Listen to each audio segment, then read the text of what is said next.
안녕하세요. 자, 오늘은 배경극장 TV의 네 번째 이야기를 여러분들과 함께 하도록 하겠습니다.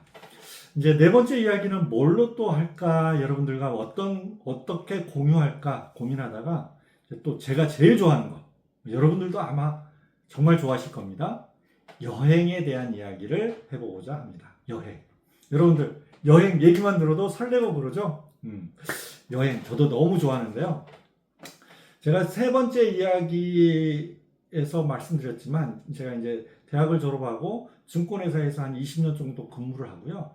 제가 2019년 2월 달에 중국 상하이로 저희 가족들이 다 가게 됐습니다. 그래서 이제 중국 상하이에서 6년을 생활을 하고 2025년 1월 달에 이제 귀국을 했는데, 6년 동안 생활을 하면서 상하이에서 생활하는 6년 동안에 이제 저에게 여행이라는, 근데 그냥 여행을 하는 사람이 아니라 직업적으로 할 수 있는 기회가 좀 생겼습니다. 그래서 그렇지 않아도 여행을 너무너무 좋아했는데 그렇게 할 수 있게 되어서 너무 좋았고요. 그리고 사실은 제가 이제 귀국하고 나서 이러이러한 준비를, 여러저러한 준비를 하다가 지금은 현재는 현직으로 로망스 투어에 등록되어 있는 국내 여행 가이드이고요. 그리고 현재 사실 올해 이제 외국인들, 제가 이제는 중국어가 되거든요. 중국어가 좀 되니까. 그래서 이제 국제적으로 이제 하려면 관광통역 안내사라는 자격증을 따야 되는데,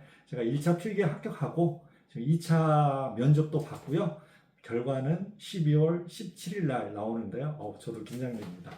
제발 잘 되기를 바라면서, 되면 이제 국내 관광뿐만 아니라 외국인 관광을 받는 가이드를 일명 민간 외교관이라고 그러거든요. 민간 외교관으로서의 역할을 잘할 수 있도록 저도 꼭 자격증 합격할 수 있도록 성모하기도 하고, 여러분들도 응원 보내주세요.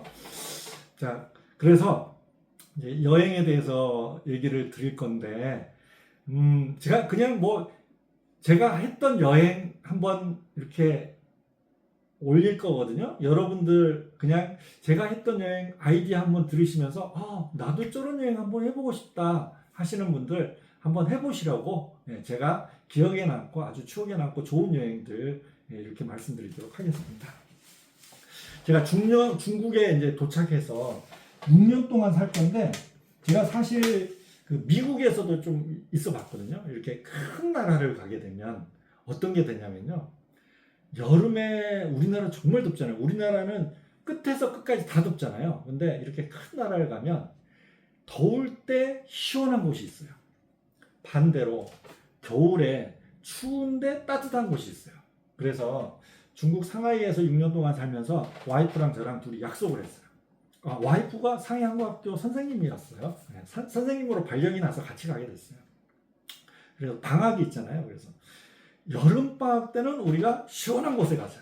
그리고 반대로 겨울방학 때는 따뜻한 곳에 가서 꼭 1년에 큰 여행 2번씩은 하자라고 서로 약속을 하고, 나름 열심히 실천하려고 노력했어요. 자, 그러면 제가 그냥 못 그리는데 중국 지도를 한번 그려볼게요. 여러분들 우리나라를 호랑이 그림으로 많이 그리죠. 중국 사람들은 자기들 나라를 동물 모양으로 그리면 뭘로 그리는지 아세요? 닭으로 그려요, 닭.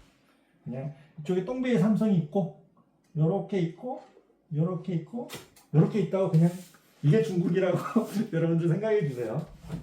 자, 제가 첫 여름 때 상하이가 요 정도 있습니다. 상하이가 요 정도. 첫 여름 때는요, 상하이에서부터 모스크바까지 기차 여행을 하고 싶었어요. 그 핵심은 시베리아 횡단 열차를 정말 타보고 싶었어요. 그래서 상하이에서 출발합니다. 그래서 여기에 보면 중국의 국경 도시인 앨런이라는 도시가 있어요. 그리고 여기가 몽고예요, 몽고. 울란바토르. 그래서 상하이에서 몽고 이 국경 도시인 앨런까지, 그리고 여기에서 여기까지는 버스를 타고 갔는데, 여기에서부터 다시 여기 러시아인 이르쿠츠크까지, 그리고 시베리아 횡단 열차가 여기가 블라디보스톡이죠. 오른쪽 끝입니다. 이쪽 끝이 모스크바예요. 이르쿠츠크에서 모스크바까지 기차. 그래서 이 상하이에서부터 기차로 무려 14일 동안 모스크바까지 여행을 했는데, 저희 아이들이 이제는 다 커서 대학생이거든요. 가장 기억에 남는 여행이 이 여행이었대요. 왜냐고 물어보니까 특히 이르쿠츠크에서 모스크바까지 정말 4일 동안을 쉬지 않고 기차가 시베리아를 횡단하거든요. 그냥 눈 뜨면 창밖에 시베리아의 황량한 벌판이 보입니다. 그리고 커피 마시고 책 읽고 핸드폰 보고 또 낮잠 자고 또 멍 때리고. 그래서 저는 혹시 일상에 너무 지치신 분들 꼭 추천드리고 싶은 게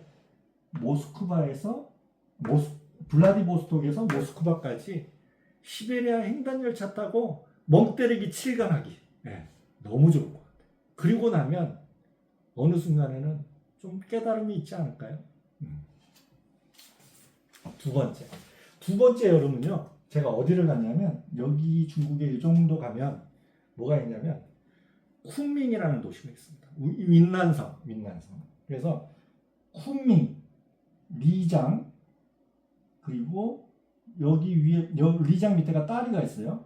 리장, 그리고 여기에 옥룡설산이라고 하는 산이 있습니다. 리장에. 그리고 그 위에가 샹그릴라까지. 자, 중국은 56개의 소수민족으로 이루어진 나라입니다. 그 소수민족이 가장 많이 분포하고 있는 곳이 바로 이 민난성이에요. 민난성에 쿤밍부터 샹그릴라까지 여행하는 이 여행이 정말 멋있는 여행입니다. 지난번에 기안84 이 친구들 여기 샹그릴라 가가지고 고체 투지한다고 하더라고요. 네. 저는 중국에 이제 제가 이렇게 이제 새로 오신 분들이 이번에 여행 가고 싶은데 어디로 좀 중국 안에서 가고 싶은데 어디로 가면 좋을까요? 제가 많이 추천하는 거. 쿤밍에서부터 샹그릴라까지. 제가 이렇게 간단히 말씀드리는 이유가 나중에 이제 시간 되면 이 여행 하나하나에 대해서 사진도 좀 보여드리고 하면서 재밌게 얘기할 건데, 오늘은 전체적으로 얘기하다 보니까 간단하게. 자, 그 다음에는 제가 이제 어떤 여행을 했냐면요. 그래서 이 여행의 이름은 제가 뭐라고 붙였냐면 중국의 소수민족과 함께하는 여행이라고 붙였습니다. 자, 세 번째 여행은요. 제목 먼저 한민족의 얼을 찾아서라는 제목으로 제가 여행을 했는데, 제가 여기 상하이에서 여기 보면 중국의 동비의 삼성이거든요. 여기 제일 위에 이쪽에 보면 하얼빈이라는 도시가 있어요.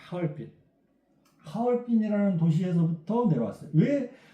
백두산이 핵심이었어요. 백두산 천지. 사실은 저는 백두산을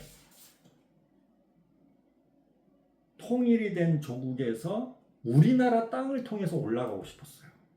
근데 어쩌죠? 가면 갈수록 왜 쉽지 않은 거죠? 가면 갈수록 우리 과연 진짜 그런 생각 많이 해보는데 우리 세대 죽기 전까지 통일이 될까요? 저는 진짜 어렸을 때는 30년 안에는 통일되겠지? 이랬는데 여하튼 그럼에도 불구하고 꿈과 희망을 가지고 통일이 될 것이라고 믿고, 여하튼 근데 가면 갈수록 쉽지 않고, 그래서 그래 중국에 있는 동안 백두산을 그래도 가보자 라고 해서 백두산이 핵심이 되는 여행이었는데, 출발은 어디서 했냐면 하얼빈에서 출발했어요. 왜냐하면 안중근 열사의 하얼빈역에서의 저격의 현장을 정말 가보고 싶더라고요. 그리고 제목이 그래서 한민족의 얼을 찾아서잖아요. 그래서 저는 하얼빈에서부터 시작해서 그리고 영길시, 연변, 백두산, 그리고 이쪽에 보면 이제 요 과정에 정말 제가 이렇게 짧게 설명드리지만 여러분들 너무나 잘 아시는 뭐 광개토 대왕 릉비, 그 다음에 뭐 장수왕의 그리고 제가 정말 좋아했던 오녀산성 등등 엄청 많습니다. 그리고 여기 단둥, 그리고 제가 여기에서 이제 어디로 가냐면 단둥에서 북한을 바라볼 수 있죠. 보고, 그리고 제가 이제 청나라 시대에 그 청나라 황제들이 여름에는 가서 쉬었다고 하는 피서 한 장이 있어요. 정도라고 하는 도시인데 정도, 그다음에 천진, 그리고 칭다오까지. 네. 이 여행이 한민족의 얼을 찾아서. 자, 그리고 그 다음에 제가 또 어떤 여행을 했냐면 중국 가면 실크로드죠. 제가 실크로드를 한번 경험해보고 싶었어요. 여행을 우리가 얘기하고 있는데 여행은 제가 이렇게 쭉 해보면 늘상 보던 게 아닌 새로운 것을 보면 뛰더라고요. 네, 그래서 특히 사막도 보고 싶었고 그리고 또 황무지 뭐 이런 것도 좀 보고 싶었어요. 그래서 원래는 실크로드가 여러분들 다 아시겠지만 여기 시안에서부터 시작해서 중국 이렇게 쭉 중국 이쪽이 여기가 사막이에요. 사실 타클라마칸 사막이라고 하는 사막이거든요. 사막 윗길 아랫길 뭐 등등 있는데 통과해서 중동을 해서 이게 유럽까지 가는 게 실크로드잖아요. 예. 출발이 보통 시안에서 옛날에 당나라 때부터 이렇게 이제 사실 실크로드는 한무제의 기록이 있습니다. 한무제가 이쪽으로 뭐 해가지고 개척했다는 뭐 그 내용도 있는데 여기까지는 아니지만 이쪽으로 여하튼 가장 활발했다고 하는 당나라 시대부터 이쪽에서 출발했고 또 반대로 이쪽에서 이렇게 들어왔고. 근데 저는 출발을 어디로 갔냐면 우르무치라고 하는 신장의 우르무치라고 하는 곳으로 날아갔습니다. 그래서 여기에서부터 이 시안 옆에 란조우라고 하는 데가 있거든요. 여기까지 약 3,500km. 이 여행은 기차 여행이었고요. 이런 여행도 저는 직접 운전을 하고 다녔습니다. 제가 운전하고 이 여행도 아마 거의 한 5,000km 정도 될 거예요. 우리나라 서울에서 부산까지가 450km, 거의 한 서울에서 부산에 10번 정도를 다니는 길을 다녔어요. 직접 운전하고 다니면, 왜 운전하고 다니면요, 특히 이제 이건 물론 시간이 있어야 되지만 내가 가서 보고 싶은 것을 볼 수 있고 또 느낌이 오는 것은 내가 더 머무를 수 있는 장점이 있습니다. 그래서 자유여행을 하는 거죠. 사실 패키지 여행하고 자유여행의 가장 큰 장점이 장점도 있고 단점도 있는데 자유여행의 가장 큰 장점이 여기 예를 들어서 여기에서 제가 이제 두낭을 갔거든요. 두낭은 대부분 다 막고굴이 제일 유명하죠. 근데 두낭 막고굴보다도 저는 그 앞에 있는 월야천이라고 하는 사막 위에서 바라보는 사찰이 있거든요. 너무 아름다워서 떠나지를 못하겠더라고요. 특히 월야천 사막 위 언덕 사막에서 바라보는 월야천의 석양지는 모습이 너무 아름다워서 나중에 결국에는 그 월야천 옆에 있는 모래 위에 텐트 하나 어떻게 구해서 거기에서 그냥 잤어요. 별 보면서. 너무 좋아서. 근데 여기도 한 3,500km를 제가 우르무치에서부터 여기까지 여행을 했어요. 이게 저는 실크로드, 중국에서의 실크로드 여행이다. 예. 또 다음 여행은 제가 어떤 여행을 했냐면 중국은 누가 뭐라 해도 역사가 깊은, 그리고 아시아권에서는 그래도 가장 어떻게 보면 문명의 발상지이고 한데, 예, 중국의 역사는 결국에는 사실은 이런 이쪽 신장지구라든가 이쪽은 나중의 역사고 똥베이도 뭐 좀 그렇지만 결국에 이 중원, 우리 그 삼국지 덕후들, 예, 우리 중국의 역사, 이제 아시아의 역사를 이렇게 잘 아시는 분들 맨날 중원 싸움, 이 중원의 결국의 핵심은 중국에서의 삼국지에서의 중원의 핵심이 어딜까요? 사실은 중국의 문명의 발상지라고도 할 수 있는데 정조우라는 데가 있어요. 정조우. 제가 정조우 사람들하고 얘기를 해보면 정조우 사람들은 옛날부터 이런 얘기가 있대요. 절대 어디 가서 나 정조우 사람이라고 얘기를 안 한대요. 왜 그러냐면 정말 물론 옛날 얘기겠지만 자고 일어나면 나라가 바뀐대요. 특히 춘추 전국 시대에 자고 일어나면 초나라, 우리나라가 초나라 됐대. 자고 일어나면 조나라 됐대. 자고 일어나면 무슨 연나라 됐대. 자고 일어나면 바뀌니까 괜히 내가 어떤 신분이다, 어디에 소속돼 있다 그러면 죽음을 당하니까 그 유명한 정조. 그래서 제가 이 여행은 중국의 수도 기행이라는 제목으로 여행을 했던 건데 정조, 그리고 옆에 보면 그 유명한 낙양이 있습니다. 낙양. 그리고 그 옆에 이렇게 시안을 제가 아까 여기 시안 중국 지도로 보면 시안이 한 요 정도에 있어요. 이쪽이 다 정말 그 새로 만든 땅들이에요. 정말 엄청난 땅 크기입니다. 사실은 이게 물론 중국의 지금 현재 수도는 여기에 베이징이에요. 그리고 옛날에 보면 난징, 상하이 옆에 난징이라고 여기도 원래 명나라 처음에 주원장이 수도를 난징에 세웠죠. 또 그리고 보면 여기 수저우, 항저우 이런 등등의 수많은 수도들이 있는데 그래도 기본적으로 중국에서 큰 흐름은 여기에서 이루어졌어요. 중국의 수도들이. 정저우, 낙양, 시안. 네, 그래서 여기에서부터 여기까지 그 시안 옆에 여기가 뭐가 있냐면 화산이 있고요.